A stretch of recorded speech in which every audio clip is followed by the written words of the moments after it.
tous, bonsoir. Bonsoir tout le monde. Bonsoir. Je viens de vous partager juste quelques messages. Si je le fais en étant normal, ça ne pourra pas forcément sensibiliser vos cœurs ou le message ne pourra pas être passé comme je le désire. Tout ce que Dieu fait après tout est bon. La vie, elle est précieuse. Dis-toi que ta vie est tellement précieuse que tu ne te rends pas compte.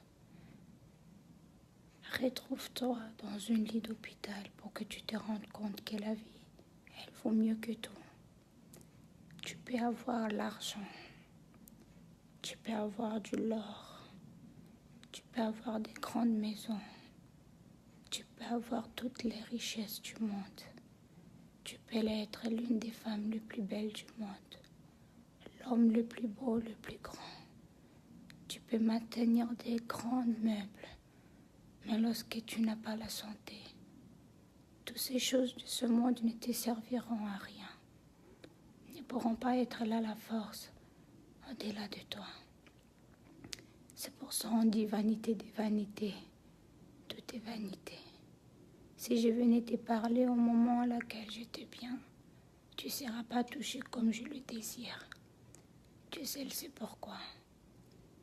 Vous savez une chose, la famille, lorsqu'on se retrouve dans le lit de l'hôpital et on voit qu'on n'a plus de force, qu'on ne sait plus comment faire, c'est là où on se dit qu'il n'y a qu'un seul Dieu qui peut nous sauver. Et ce Dieu, c'est le Dieu de tout le monde. Ce Dieu, c'est le Dieu de la nation.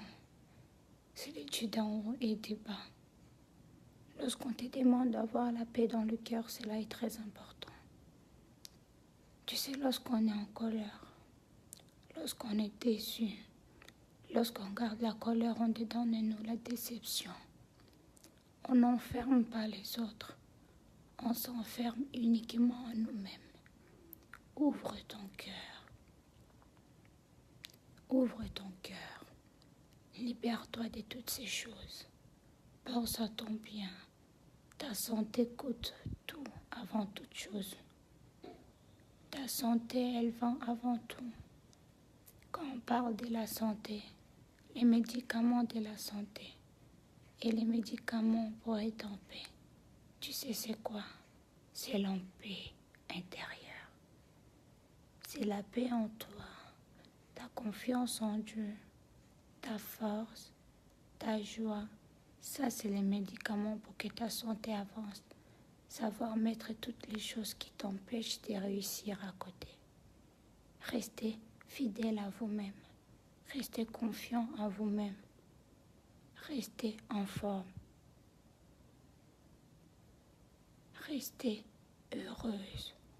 Mettez tout ce que vous allez faire entre les mains de Dieu. Vous savez, la famille, tout ça c'est vanité. Les réseaux sociaux, être sur le monde, vouloir plaire à tout le monde, tout ça va partir. On a vu les plus grandes dames, on a vu les plus grands messieurs.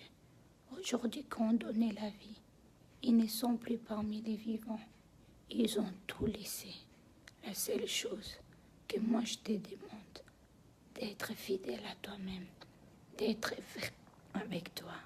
C'est beau de prier, c'est encore mieux quand on pratique le bonheur, quand on pratique la joie, quand on pratique la paix, quand on essaye d'être meilleur que ce qu'on peut déjà être.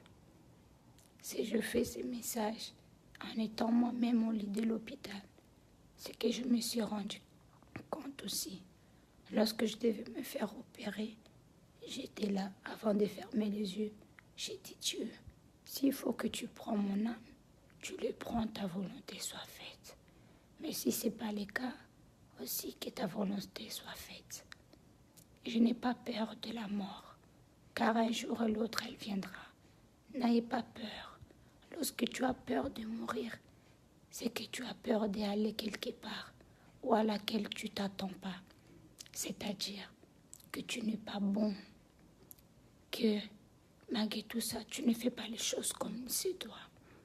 Lorsqu'on a peur, on a déjà tout perdu. La peur, c'est l'ennemi. c'est la colère. La peur, c'est la déception.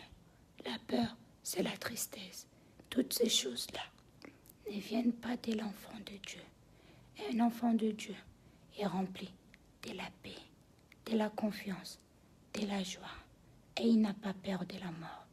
Car tu t'es dit, Dieu, il a créé la vie et la mort. Vaut mieux la fin d'une chose que son commencement. Si je vous en parle de ça, c'est juste pour vous réveiller. Vivez votre vie telle que vous le voulez. En étant que vous êtes en santé, remerciez le bon Dieu. Lorsque tu te trouves dans les lits d'hôpital, sans pouvoir bouger ton pied, sans pouvoir bouger ta main, c'est là où tu vas te rendre compte que cette vie, elle est précieuse, que Dieu ne t'a pas donné la souffre pour rien et que Dieu, il est fidèle. Si tu es malade, c'est pas parce que Dieu t'a abandonné, c'est qu'il veut juste que tu sois guéri de ce qui est en train de te déranger à ce moment présent. La famille, aimons-nous les unes et les autres. Profitons de la souffle de vie, de la santé que nous avons. Nous ne pourrons jamais acheter cette vie. Nous ne pourrons jamais acheter notre santé. Mais lorsqu'on a encore le moyen de rester en forme, remercions le bon Dieu. Remercions-le pour tout.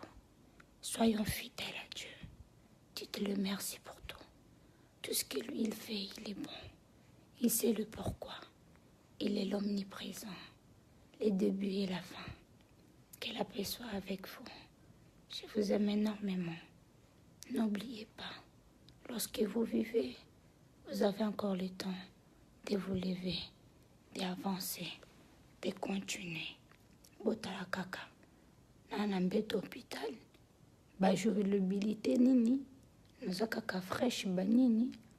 Parce que botala kaka, ça va bénédiction. Hein? Une personne qui est malade, elle est toujours en train de shine, comme si on avait mis l'huile de palme. Tu vois l'huile qu'on met dans le pondou. Tu vois l'huile qu'on met sur le pondou là, pour que le pondu soit bien. C'est mon visage.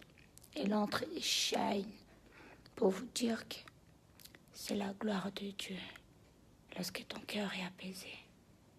Ta vie peut être dans la lumière et dans la paix. Pour mon nia, ta garbajolibilité banini, je le vendis bien, toujours en forme. Je rigole. J'essaie de vous faire rire pour vous rassurer que je vais bien. Tout s'est bien passé. Faut pas pleurer. Je viens pas pour vous faire pleurer. Je viens juste pour vous réveiller, pour vous faire comprendre certaines choses. Bon Dieu vous bénisse, vous protège. N'oubliez pas de prier, s'il vous plaît. D'accord? Passez une bonne soirée. Dieu vous bénisse, la famille. Je vous aime énormément.